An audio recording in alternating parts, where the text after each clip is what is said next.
Saat ini di United Kingdom, seorang daripada setiap 3 orang kanak-kanak high. Secara angka sebenarnya kira-kira 4.5 juta orang sedang berada dalam keadaan kemiskinan. Bolehkah anda semua membayangkan apa yang dimaksudkan dengan angka yang begitu kejam ini? Ini bukannya tentang kawasan konflik di mana perang saudara terus berlanjutan maupun kisah tentang negara membangun yang jauh.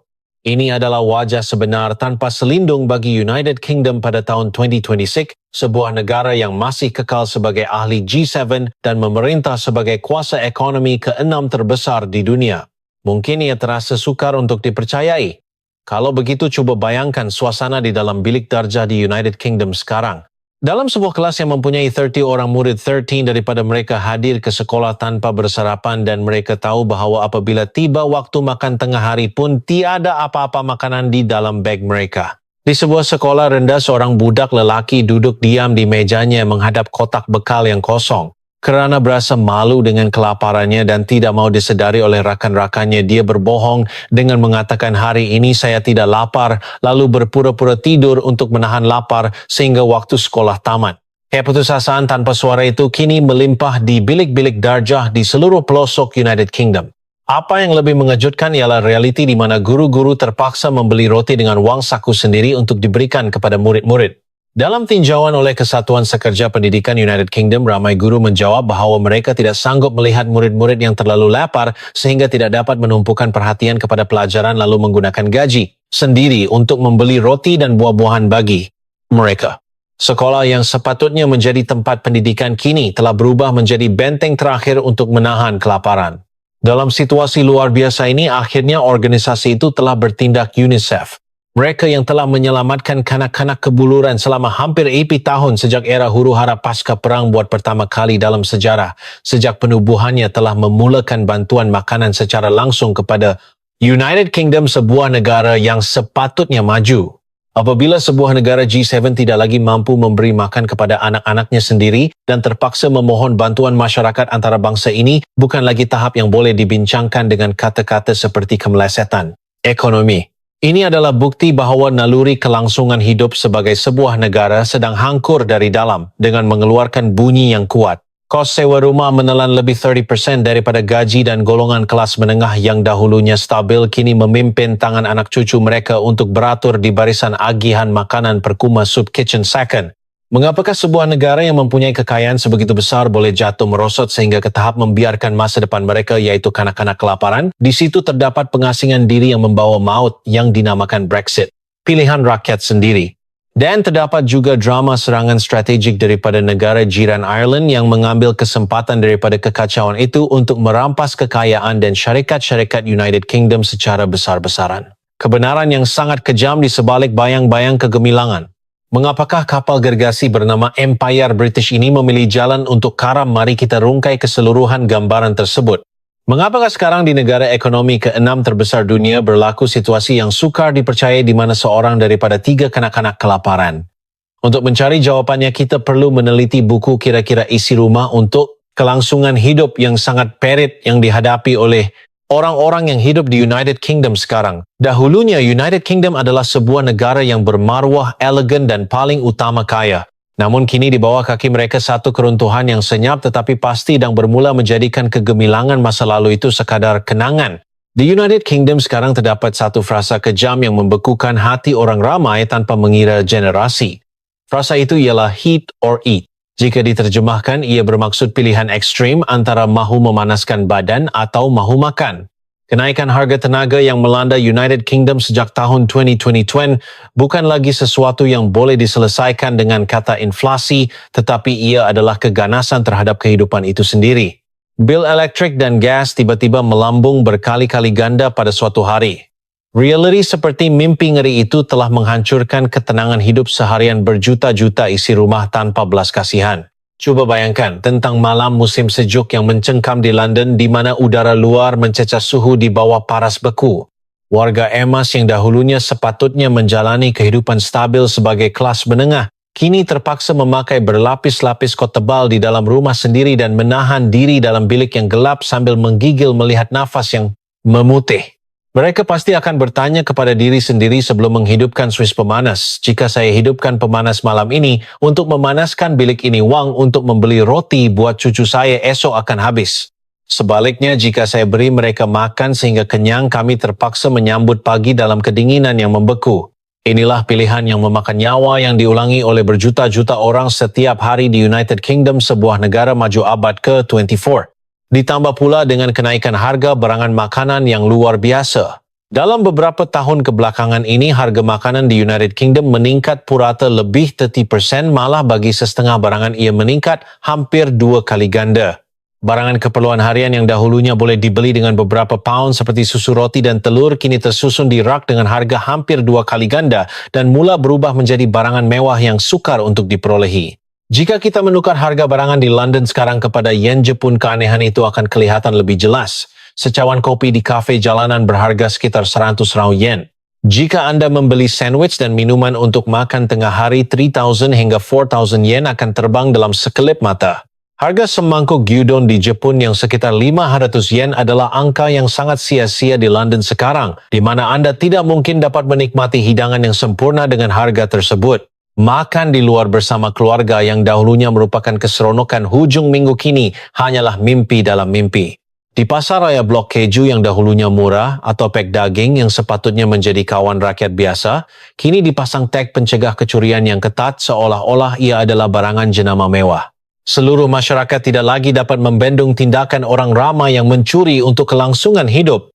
Namun punca utama yang menghancurkan keuangan isi rumah United Kingdom secara paling mendalam dan kejam adalah faktor lain. Itulah kenaikan sewa rumah yang seperti payah tanpa dasar. Pada masa ini, jika Anda ingin menyewa apartemen 1LDK 1 bilik yang biasa di London, purata sewa bulanannya mencecah kira-kira 500 yen. Apa yang saya mahu Anda semua tahu di sini ialah ini bukannya tentang kawasan mewah yang istimewa. Apartemen lama yang dibina berpuluh tahun dahulu dengan kulat pada dinding pipe lama yang sentiasa bocor dan draft angin musim sejuk yang masuk melalui celah-celah bangunan sewa rumahnya adalah 500 yen. Walaupun gaji bersih purata bagi generasi bekerja adalah sekitar 300 hingga 400 yen, sewa rumahnya adalah 500 yen. Dalam situasi di mana pengiraan mudah ini pun tidak masuk akal, bagaimanakah orang ramai meneruskan kelangsungan hidup? Jawapannya ialah walaupun mereka adalah golongan profesional berusia 30 putuan atau 40 putuan, mereka tiada pilihan selain berkongsi dapur dan tandas dengan keluarga atau orang asing serta mendiami bilik tidur yang sempit. Menurut statistik, pekerja di London membayar lebih 75% daripada gaji mereka hanya untuk memastikan tempat berteduh daripada hujan dan angin. Dengan baki wang yang sedikit, mereka membeli makanan yang terus melambung harga dan membayar bil elektrik. Di hujung pengurusan keuangan yang ekstrim itulah menunggu kotak bekal kosong kanak-kanak yang tertunduk di meja bilik darja waktu makan tengah hari tadi. Tragedi ini juga melibatkan pakaian seragam sekolah. Di United Kingdom bukanlah perkara luar biasa untuk mendengar kisah kanak-kanak yang terpaksa memakai pakaian seragam kecil yang sudah koyak rabak ke sekolah kerana tidak mampu membeli yang baru mengikut pertumbuhan mereka, atau ibu bapa yang tidak makan selama beberapa hari demi membeli pakaian seragam. Golongan kelas menengah yang dahulunya menyokong negara ini dan menjadi asas demokrasi kini telah hancur sepenuhnya dan menjadi spesies yang terancam. Walaupun bekerja, mereka tidak mampu membayar sewa rumah. Walaupun berjimat, mereka tidak mampu memberi anak-anak makan sehingga kenyang. Keputusasaan sebegitu menyelubungi bandar seperti kabus yang tebal. United Kingdom yang dahulunya dipanggil negara para gentleman dan Empire British yang bermaruah kini telah berubah menjadi wajah bandar yang rosak di mana kelangsungan hidup itu sendiri menjadi permainan survival yang perit. Jadi, mengapakah keadaan ini boleh berlaku? Mengapakah Empire British yang masyhur di dunia ini membiarkan rakyatnya sendiri dan kanak-kanak yang merupakan masa depan terjerumus ke dalam situasi yang begitu menyedihkan? Sebab sebenarnya tidak dapat dijelaskan dengan sekadar kata kemelesetan ekonomi, tetapi ia adalah penyejatan kekayaan yang menggoncang akar tunjang negara. Di saat kapal gergasi United Kingdom mula karam, terdapat orang-orang yang melarikan diri lebih awal daripada sesiapapun dengan membawa kekayaan yang sangat besar, dan kewujudan jiran mereka Ireland yang menyadut kekayaan tersebut untuk mencapai pertumbuhan yang meledak. Kontras antara pemenang dan pekundang dalam drama kejam ini adalah rupa sebenar perangkap struktur yang United Kingdom terperangkap sendiri. Di sebalik kenaikan harga barang dan sewa rumah yang jelas di mata ada sesuatu yang sedang mematahkan hati rakyat United Kingdom dari dasarnya. Itulah realiti yang menyesakkan di mana keselamatan nyawa dan ketentraman sosial yang dahulunya dinikmati secara semula jadi kini runtuh rapuh seperti istana pasir. Pertama, mari kita lihat secara terperinci keadaan semasa Perkhidmatan Kesihatan Kebangsaan atau NHS yang dibanggakan oleh United Kingdom dan dahulunya menjadi model yang dikejar oleh banyak negara termasuk Jepun. Sistem ini asalnya adalah kebanggaan negara di bawah slogan dari buayan hingga ke liang lahat di mana semua rakyat boleh menerima rawatan perubatan secara percuma dan saksama. Namun NHS sekarang berada dalam keadaan nazak yang menyedihkan sehingga sukar untuk dikatakan ia masih berfungsi sebagai institusi perubatan. Cuba bayangkan, katakan ahli keluarga tersayang tiba-tiba mengadu sakit dada yang teruk dan Anda memanggil ambulans dengan tangan yang menggigil. Jika di United Kingdom yang dahulu bunyi siren pasti akan kedengaran dari jauh selepas beberapa menit. Namun sekarang jika Anda memanggil ambulans di London atau bandar-bandar daerah, jawapan tanpa belas kasihan daripada operator yang suka dipercayai ialah ia mungkin mengambil masa beberapa jam untuk sampai. Walaupun dalam keadaan yang mengejar setiap saat seperti serangan jantung atau stroke tragedi di mana ambulans sampai apabila sudah terlambat telah menjadi sebahagian daripada kehidupan harian sehingga tidak lagi menjadi berita di United Kingdom sekarang. Walaupun ambulans akhirnya sampai neraka itu masih berterusan. Di pintu masuk hospital, pengusung stretcher yang membawa pesakit membentuk barisan panjang malah katil di bilik rawatan pun tiada yang kosong, apatah lagi bilik ward. Kelihatan warga emas yang menghamparkan surat khabar di lantai koridor hospital yang penuh sesak dan terus menunggu pemeriksaan dokter selama 10 atau 20 jam. Inilah barisan hadapan perubatan yang sebenar bagi sebuah negara yang menggelar dirinya kuasa ekonomi ke-6 dunia. Pada masa ini, jumlah orang yang menunggu pembedahan atau rawatan pakar di seluruh United Kingdom sebenarnya telah melebihi 7 juta orang. Lebih daripada seorang dalam setiap tino orang penduduk memikul kesakitan yang teruk atau kebimbangan penyakit sambil menunggu dalam senarai selama berbulan-bulan malah kadangkala lebih setahun. Apa yang lebih serius ialah lenyapnya perkhidmatan pergigian sepenuhnya. Di United Kingdom sekarang hampir mustahil untuk membuat janji temu dengan dokter gigi awam dan ramai orang menderita kesakitan gigi yang tidak tertanggung. Akibat kesakitan yang melampau apa yang dipanggil pergigian DIY di mana orang ramai memegang sendiri player di depan cermin untuk mencabut gigi sendiri tanpa bius telah menjadi masalah sosial yang serius. Di sebuah negara maju, rakyat terpaksa mencabut gigi sendiri dengan player. Pemandangan di mana tamadun telah merosot sejauh ini sedang berlaku di Empire British yang dahulunya hebat. Namun bukan perubatan sahaja yang runtuh. Keselamatan awam yang merupakan asas paling fundamental untuk kita menjalani kehidupan juga telah kehilangan bayang-bayang masa lalunya sepenuhnya. Sekarang di bandar-bandar utama United Kingdom, kawasan di mana polis secara literal tidak datang semakin meluas. Akibat pemotongan bajet yang serius dan kekurangan kaki tangan sumber polis, terpaksa ditumpukan hanya kepada kes pembunuhan yang kejam atau langkah pencegahan keganasan. Hasilnya terhadap jenayah yang berkait rapat dengan kehidupan seharian kita seperti pecah rumah, kecurian kenderaan dan ragut di kedai polis seolah-olah telah mengangkat bendera putih secara de facto. Keadaan jenayah yang menyerang kedai-kedai adalah sangat mengejutkan. Di siang hari yang terang kumpulan penjenayah menceroboh pasar raya dan dengan selamba memasukkan barangan di rak ke dalam beg di depan mata pekerja kedai sebelum beredar. Pekerja kedai hanya mampu melihat mereka pergi kerana takut dikasari. Walaupun dilaporkan kepada polis, mereka kadangkala diberitahu secara terus terang bahawa jika jumlah kerugian adalah £200 kira-kira 40,000 yen ke bawah, siasatan tidak akan dijalankan. Akibat jenayah yang tidak dihukum ini berleluasa, bahan pencuci dan daging hilang dari rak pasar raya dan segala-galanya mula diletakkan di dalam bekas kaca berkunci. Sudut jalan yang dahulunya elegan kini berubah menjadi deretan kedai yang ditutup dengan shutter kerana takutkan jenayah dipenuhi grafiti dan tingkap kaca yang pecah. Hanya kamera litar tertutup yang beroperasi dengan sia-sia di bandar yang tiada sesiapa akan datang membantu. Itulah rupa United Kingdom sekarang. Tambahan pula infrastruktur itu sendiri sedang mati. Penyelenggaraan jalan raya pun tidak dapat dilakukan dengan baik dan lubang besar potholes yang dibiarkan di merata-rata tempat menyerang kenderaan dan pejalan kaki. Apabila malam tiba, bajet untuk menyalakan lampu jalan pun dipotong menjadikan bandar dikuasai kegelapan. Pengangkutan awam seperti kereta api dan bas juga menjadi sesuatu yang tidak boleh dipercayai dan tidak diketahui bila ia akan bergerak akibat peralatan yang usang kerana kekurangan dana dan mogok yang tidak berhenti-henti akibat kesempitan hidup. Negara para gentleman yang dahulunya hebat kini menjadi bandar yang diselubungi kebimbangan, tidak tahu bila sesuatu akan berhenti berfungsi, tidak tahu bila atau di mana akan terlibat dalam jenayah, dan jika jatuh sakit pun tiada sesiapa akan datang membantu. Masyarakat telah berubah menjadi dikuasai oleh rasa tidak percaya yang mendalam. Bolehkah kita sebagai orang Jepun ketawa melihat keadaan United Kingdom ini sebagai kes ekstrem di seberang laut? Sekarang di Jepun juga, masalah 2024 akibat reformasi cara kerja doktor kesukaran mengekalkan sistem perubatan di kawasan luar bandar dan infrastruktur yang semakin usang akibat. Kekurangan tenaga kerja yang serius sedang menjadi cabaran besar.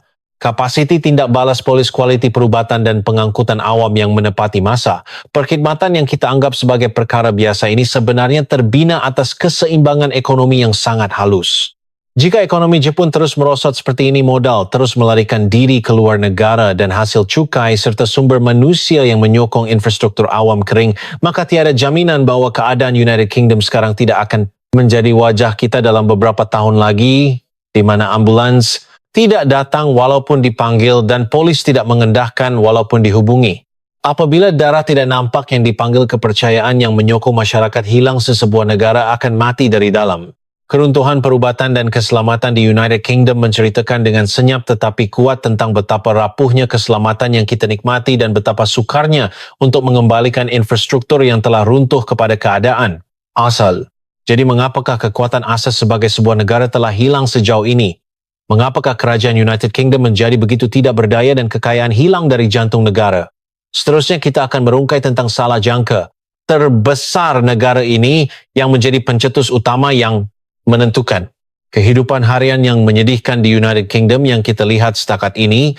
Kanak-kanak, kelaparan, perubatan runtuh dan keselamatan yang mencair bukannya berlaku disebabkan bencana alam yang tidak dapat dielakkan atau sekadar nasib malang. Ini adalah hasil daripada keperluan yang sangat kejam yang dihasilkan oleh pilihan ekstrem yang dipilih sendiri oleh negara United Kingdom dan orang-orang yang tinggal di sana. Pilihan itu ialah keluar daripada Kesatuan Eropah EU yang diputuskan melalui referendum tahun 2019 iaitu Brexit. Apa yang menyelubungi dalam United Kingdom ketika itu bukannya logik yang dingin tetapi semangat emosi yang meluap-luap. Take back control, ambil semula kawalan 9. Slogan yang sangat sedap didengar ini telah melanda seluruh negara. Apa yang mereka mahu ambil semula bukannya sekadar kedaulatan. Ia adalah ilusi tentang kegemilangan. Empire British yang pernah menguasai dunia, sesuatu yang sepatutnya sudah tidak tercapai lagi pada zaman moden. Kami sudah bosan terikat dengan peraturan Eropah. Marihatkan immigration untuk melindungi pekerjaan dan budaya kita. Jika kita membina hak perdagangan sendiri, United Kingdom boleh memimpin dunia semula sebagai kuasa bebas. Janji-janji manis ini disokong secara fanatik oleh ramai rakyat, terutamanya generasi yang mengingati zaman kegemilangan dahulu. Mereka membelakangkan pasaran bersama Eropah yang gergasi dan melangkah ke arah kebebasan yang bernama pengasingan. Namun harga bagi kebebasan itu adalah jauh lebih tinggi dan lebih maut daripada mana-mana amaran yang diberikan oleh ahli politik pada masa itu. Apa yang hilang dari United Kingdom akibat Brexit bukan sekadar kelebihan tarif atau kemudahan perdagangan. Mereka sendiri telah membuang senjata terkuat yang menjadi talian hayat negara dan yang telah melonjakkan bandar London sebagai pusat kewangan nombor 1 dunia. Itulah pasport kewangan yang dipanggil sebagai pas masuk ajaib dalam industri kewangan. Pasport kewangan ialah hak untuk berniaga secara bebas tanpa sebarang sekatan di seluruh pasaran EU yang luas hanya dengan mempunyai pangkalan di United Kingdom. Mengapakah pelabur gergasi dan syarikat antarabangsa dari seluruh dunia sanggup meletakkan ibu pejabat mereka di City of London yang kosarannya tinggi? Ini kerana London adalah satu-satunya pintu masuk yang tiada tandingan ke pasaran 500 juta orang di Eropah. Namun disebabkan Brexit, pas masuk ini lenyap dalam sekelip mata. London terputus daripada blok ekonomi gergasi dan jatuh menjadi sekadar bandar kewangan di pulau terpencil. Wang dari seluruh dunia mula meninggalkan London yang sudah tiada kelebihan dan melarikan diri satu demi satu. Ini adalah pendarahan maut seperti darah yang memancut keluar dari jantung negara. Sudah tentu head immigration yang sangat diinginkan oleh rakyat juga menyeksa negara sendiri dalam bentuk yang ironis. Hasil daripada penyingkiran tenaga kerja yang murah dan rajin, terdapat kekurangan kritikal pemandu lori yang menyokong logistik petani dan paling utama jururawat serta penjaga yang menyokong bidang perubatan. Tiada sesiapa yang bekerja, tiada sesiapa yang mengangkut, tiada sesiapa yang menjaga. Itulah pentus terbesar kepada kenaikan harga barang yang luar biasa seperti yang dilihat dalam bab 2 dan keruntuhan perubatan yang disebut dalam bab 3. Demi melindungi maruah Pride, mereka membuang rasionaliti ekonomi dan memilih hala tuju negara dengan emosi seketika. Akibatnya, United Kingdom telah menarik keluar papan lantai kapal gergasi bernama Empire British dengan tangan sendiri. Karamnya kapal itu bukan disebabkan serangan dari luar tetapi bermula dari dalam sendiri. Rakun yang bernama kita adalah istimewa yang dipegang oleh bekas pemerintah. Keangkuhan tanpa asas bahawa mereka boleh hidup tanpa Eropah. Harga yang paling berat untuk dibayar sekarang adalah oleh kanak-kanak yang pada masa itu tidak pun mempunyai hak mengundi. Susuk tubuh budak lelaki yang tertunduk di depan kotak bekal kosong di bilik darjah waktu makan tengah hari, itulah titik akhir yang dicapai oleh fanatisme nasionalisme. Pilihan Brexit telah memberikan satu pengajaran penting kepada kita. Ia adalah tentang betapa bahayanya keputusan politik yang dibuat dengan bergantung kepada pengalaman kejayaan masa lalu atau kegemilangan lampau. Apabila sesebuah negara melupakan realiti dan mula bergerak hanya dengan emosi atau maruah negara itu mula mengira detik menuju keruntuhan. Rakyat United Kingdom menyangka mereka telah mengambil semula peraturan mereka sendiri, namun hakikatnya hanyalah pengasingan daripada dunia dan kehilangan kekayaan besar yang sepatutnya menyokong negara. Jadi kemanakah hilangnya kekayaan besar yang melarikan diri dari United Kingdom itu? Negara yang menelan setiap titis darah yang terpancut dari jantung negara secara dingin dan strategik adalah negara jiran yang dahulunya dianggap rendah oleh United Kingdom. Kebijaksanaan negara yang memerhati bunuh diri United Kingdom dengan tenang dari seberang pelabuhan dan melakonkan drama pembalikan ekonomi yang jarang berlaku dalam sejarah. Di situ tersembunyi strategi survival yang menakutkan yang tidak boleh dianggap sebagai sekedar nasib baik. Apabila kapal gergasi United Kingdom memilih jalan pengasingan Brexit, terdapat sebuah negara yang memerhatikan kekacauan itu dari seberang laut dengan mata yang sangat dingin. Itulah jirannya Ireland. Dahulunya Ireland berada di bawah pemerintahan United Kingdom dan merupakan sebuah negara yang mempunyai sejarah menderita kemiskinan sehingga populasinya berkurangan secara drastik akibat kebuluran kentang pada abad ke-19. Negara kepulauan kecil ini lama dipanggil sebagai salah satu negara termiskin di Eropah, tersembunyi di sebalik bayang-bayang negara besar United Kingdom. Namun pada abad ke-21 sekarang roda sejarah telah mula berputar dengan bunyi yang kuat ke arah yang tidak dijangka oleh sesiapa pun. Kedudukan bekas pemerintah dan bekas rakyat yang diperintah kini hampir bertukar sepenuhnya dalam medan perang yang bernama ekonomi. Sambil United Kingdom hanyut dalam kegilaan nasionalisme dan meninggalkan pasaran bersama Eropah, Ireland telah memasang jaring yang sempurna untuk mengambil kesempatan daripada peluang itu. Apa yang mereka jadikan senjata bukannya perkara tanpa hakikat seperti maruah emosi atau kegemilangan masa lalu. Ia adalah dua syarat yang sangat praktikal, yaitu kadar cukai yang sangat rendah dan perisai yang bernama EU. Sambil United Kingdom bertukar arah meningkatkan cukai corporate kepada 25% untuk menampung kewangan yang teruk akibat Brexit, Ireland tetap mempertahankan kadar cukai corporate 12.5% yang merupakan antara yang terendah di dunia walau apapun yang terjadi. Tambahan pula, Ireland sebagai negara ahli EU mengekalkan akses bebas ke pasaran 500 juta orang di Eropah tanpa sebarang prosedur sesuatu yang telah dibuang sendiri oleh United Kingdom. Gabungan tiga syarat yaitu kadar cukai rendah pintu masuk ke Eropah dan penggunaan bahasa Inggris telah menjadi syurga yang paling menarik bagi syarikat global di seluruh dunia. Bagi sesebuah syarikat semangat patriotik bukan bermaksud kesetiaan kepada negara asal tetapi bermaksud berpindah ke tempat di mana keuntungan dapat dimaksimumkan. Saat United Kingdom melaungkan dasar negara sendiri, diutamakan dan menutup pintu wang dari seluruh dunia meluru masuk ke negara jiran yang terbuka yaitu Ireland. Hasilnya berlakunya penghijrahan besar-besaran modal yang jarang dilihat dalam sejarah. Gergasi teknologi seperti Google, Apple, Meta dan juga institusi keuangan terkemuka dunia seperti JP Morgan dan Barclays mula memindahkan pusat operasi mereka dari London ke Dublin secara serentak. Ini bukan sekedar perpindahan pejabat biasa. Modal bernilai triliun yen yang dikumpul United Kingdom selama beratus-ratus tahun, berpuluh ribu golongan elit berpendapatan tinggi yang bekerja di sana, dan hasil cukai korporat yang besar yang sepatutnya menyokong negara semuanya telah disedut oleh magnet gergasi bernama Ireland. Aliran utama kekayaan yang dahulunya dimonopoli oleh City of London kini mengalir deras ke kawasan pembangunan semula yang dipanggil Silicon Docks di Dublin. Ireland sebagai negara jiran telah menelan kekayaan yang melimpah dari United Kingdom seperti lohong hitam black hole yang strategik. Ini bukan rompakan. Ireland hanyalah memungut dengan gigih dan dingin kekayaan yang dibuang sendiri oleh United Kingdom. Kesudahan drama pembalikan sejarah ini muncul sebagai perbezaan yang sangat kejam dalam kehidupan rakyat kedua-dua negara. Sekarang KDNK per kapita Ireland mencatatkan angka yang menakjubkan, yaitu lebih 2 kali ganda berbanding bekas pemerintahnya United Kingdom. Seperti yang dilihat dalam bab 2, sementara kerajaan United Kingdom mengabaikan rakyat yang menderita kenaikan kos elektrik dan kanak-kanak menahan lapar, kerajaan Ireland yang dilimpahi kekayaan sedang memulangkan hasil cukai yang berlebihan kepada rakyat kerana buntu bagaimana untuk menggunakannya. Mereka mengagihkan subsidi kos elektrik bernilai ratusan euro kepada setiap isi rumah sebanyak beberapa kali, dan negara menggunakan seluruh tenaga untuk melindungi kehidupan rakyat daripada gelombang inflasi. Berada di kepulauan yang sama, bercakap bahasa Inggris yang sama, dan berada dalam iklim yang sama, namun di satu pihak menjadi negara miskin yang terpaksa memilih antara pemanas atau makan, manakala di pihak lain menjadi negara sangat kaya yang menikmati kemakmuran yang tidak pernah berlaku dalam Muslim sejarah. Dua rupa yang ekstrem ini adalah kedudukan sebenar antara empayar masa lalu yang enggan berubah dan memilih pengasingan dengan ahli strategi moden yang membaca perubahan zaman secara dingin dan mengambil keuntungan praktikal.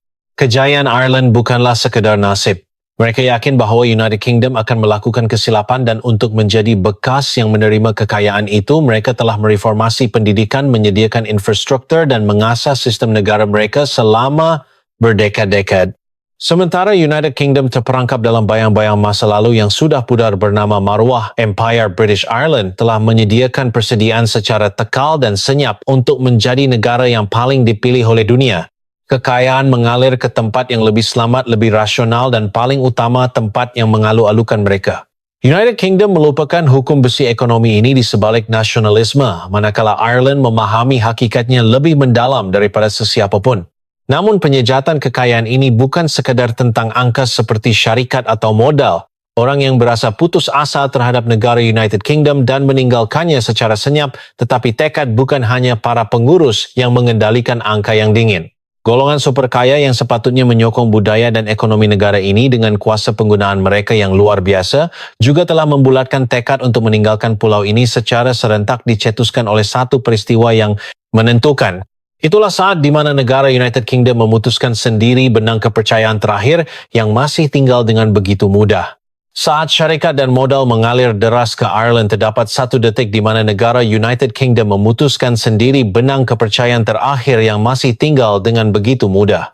Itulah pengisytiharan perang terhadap golongan super kaya yang telah menyokong budaya dan ekonomi negara ini dengan kuasa penggunaan mereka.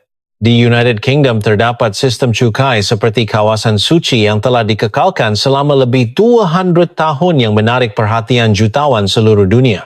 Ini adalah langkah keutamaan yang ekstrim untuk golongan super kaya di mana walaupun tinggal di United Kingdom, pendapatan yang dijana di luar negara tidak akan dikenakan cukai selagi ia tidak dibawa masuk ke dalam United Kingdom.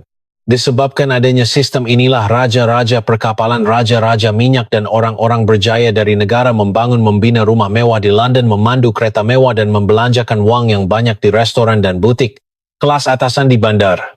Walaupun mereka tidak membayar banyak cukai pendapatan secara langsung, penggunaan yang mereka bawa pekerjaan yang tercipta untuk penyelenggaraan rumah mewah dan prestige London sebagai tempat pergaulan dunia telah menjadi tiang seri tersembunyi ekonomi United Kingdom. Namun kerajaan United Kingdom yang terdesak akibat kegagalan kewangan pasca Brexit akhirnya menyentuh kawasan suci ini pada tahun 2025. Penghapusan sistem cukai ini dilakukan sebagai ubat kuat untuk meraih populariti rakyat atau sebagai langkah terakhir untuk mendapatkan hasil cukai jangka pendek. Kerajaan mengira bahawa ini akan membawa masuk hasil cukai baru sebanyak ratusan bilion yen. Namun jangkaan itu berakhir dengan kesilapan maut yang memandang rendah mobiliti dingin golongan kaya. Bagi mereka, kewarganegaraan atau tempat tinggal hanyalah alat untuk mengoptimumkan keuntungan. Mereka yang tidak mungkin akan kekal hanya kerana kesetiaan tidak teragak-agak untuk meninggalkan London sebaik sahaja penghapusan sistem itu di isytiharan. Dalam tahun 2025 sahaja seramai 65.55 orang jutawan meninggalkan United Kingdom dan jumlah aset yang mereka bawa keluar negara mencapai angka astronomi iaitu kira-kira 13 trilion yen. Skala aliran keluar ini adalah 2 kali ganda lebih besar berbanding golongan kaya dari China atau Rusia yang meninggalkan negara kerana tidak menyukai rejim diktator atau kekacauan satu keadaan yang luar biasa. Di kawasan perumahan mewah London seperti Mayfair dan Knightsbridge di mana kekayaan dunia dahulunya berkumpul, kini deretan rumah mewah menjadi seolah-olah bandar hantu yang sunyi tanpa lampu yang menyala walaupun pada waktu malam. Apa yang ditinggalkan selepas mereka pergi bukannya pertambahan hasil cukai yang diharapkan oleh kerajaan, tetapi kekosongan kekayaan yang sangat besar. Kedai-kedai mewah ditutup kerana kehilangan pelanggan orang-orang yang bekerja di sana, kehilangan pekerjaan, malah cukai harta tanah yang besar, dan cukai nilai tambah VAT yang dahulunya dibayar oleh golongan kaya juga hilang. Seperti asap, akibat cuba mengambil lebih banyak daripada orang kaya itu sendiri hilang dan bahagian bawah dompet negara telah bocor sepenuhnya. Kekurangan dana yang dahsyat akibat pelarian besar-besaran kekayaan ini akhirnya membebankan rakyat biasa yang tidak mempunyai tempat untuk melarikan diri dan kanak-kanak yang kelaparan di dalam bilik darjah waktu makan tengah hari tadi. Apabila menjadi negara yang tidak dipilih, siapakah yang akan membayar harganya? Akhir hayat United Kingdom mengajar kita betapa cepat dan tanpa belas kasihannya dunia akan meninggalkan sesebuah negara apabila negara itu kehilangan rationality ekonomi di sebalik kata-kata maruah atau keadilan. Modal lari syarikat pergi dan golongan kaya lenyap. Apa yang tinggal di dalam bekas negara yang sudah kosong itu hanyalah warga emas yang tidak dapat melupakan kegemilangan masa lalu dan jeritan tanpa suara kanak-kanak yang masa depan mereka telah dirampas. Dan sekarang di sebalik cermin yang memaparkan pembubaran empayar ini, wajah sebuah lagi negara kepulauan kelihatan bertindih. Adakah kejatuhan yang dialami United Kingdom ini sekadar tragedi di negara asing yang jauh, ataupun tanah yang kita pijak sekarang juga sedang mula runtuh dengan cara yang sama? Realiti kejam yang dialami oleh United Kingdom, bekas kuasa besar dunia, seorang daripada 3 kanak-kanak lapar golongan kaya dan syarikat melarikan diri ke negara jiran dan jaringan keselamatan sosial yang runtuh dengan bunyi yang kuat. Ia mungkin kelihatan seperti sekedar tragedi yang berlaku di negara asing yang jauh di seberang laut. Namun sekaranglah masanya untuk kita melihat kembali di bawah kaki kita sendiri dengan pandangan yang dingin. Ini kerana rupa United Kingdom yang sedang jatuh merosot itu mungkin merupakan bayangan masa depan bagi Jepun sekarang. Jepun dan United Kingdom, 2 negara kepulauan ini, mempunyai penyakit yang serupa dengan cara yang mengejutkan. Persamaan pertama ialah jurang antara kegemilangan masa lalu dengan realiti yang tidak dapat dihadapi secara bersemuka. United Kingdom mementingkan maruah Empire British dan memilih pengasingan melalui Brexit. Tidakkah Jepun juga sedang berpaling tada daripada gelombang digitalisasi yang pantas atau penurunan daya saing global kerana berpaut pada bayang-bayang kuasa ekonomi abad ke-20 seperti mana City of London dahulunya menguasai dunia? Jepun juga pernah menawan dunia dengan pembuatan barangan monozukuri. Namun seperti mana modal telah menyejat dari United Kingdom, sekarang kekayaan juga telah mula mengalir keluar dari Jepun secara senyap tetapi pasti. Anak muda yang pergi ke luar negara mencari gaji yang lebih tinggi dan syarikat Jepun yang memindahkan pangkalan kerana tidak menyukai beban cukai yang tinggi dan pasaran yang kaku. Ini adalah siaran ulangan kepada pemandangan syarikat yang melarikan diri secara besar-besaran dari London ke Dublin dahulu. Persamaan kedua ialah kontrak sosial yang sedang hancur. Keadaan di mana NHS United Kingdom runtuh dan ambulans tidak datang bukanlah urusan orang lain. Di Jepun di mana penurunan kadar kelahiran dan penuaan penduduk mencapai tahap ekstrim, sistem pension dan insurans perubatan yang kita percayai tanpa ragu-ragu juga sedang mencapai had untuk dikekalkan. Cukai dan karuman insurans sosial terus meningkat dan beban generasi bekerja semakin bertambah. Hasilnya kemiskinan kanak-kanak juga menjadi masalah sosial yang serius di Jepun dan kita berhadapan dengan realiti di mana seorang daripada setiap 2 isi rumah ibu bapa tunggal berada dalam kemiskinan relatif. Frasa kejam heat or eat yang mendesak rakyat United Kingdom mungkin merupakan rupa Jepun pada hari esok. Jadi adakah kita hanya perlu berpeluk tubuh memerhatikan kapal yang karam ini? Tidak, pengajaran yang patut kita pelajari daripada kegagalan United Kingdom adalah jelas, yaitu apabila sesebuah negara membuang keuntungan praktikal demi maruah yang bernama pride masa lalu yang menjadi mangsa sentiasa adalah golongan lemah yang bersuara kecil.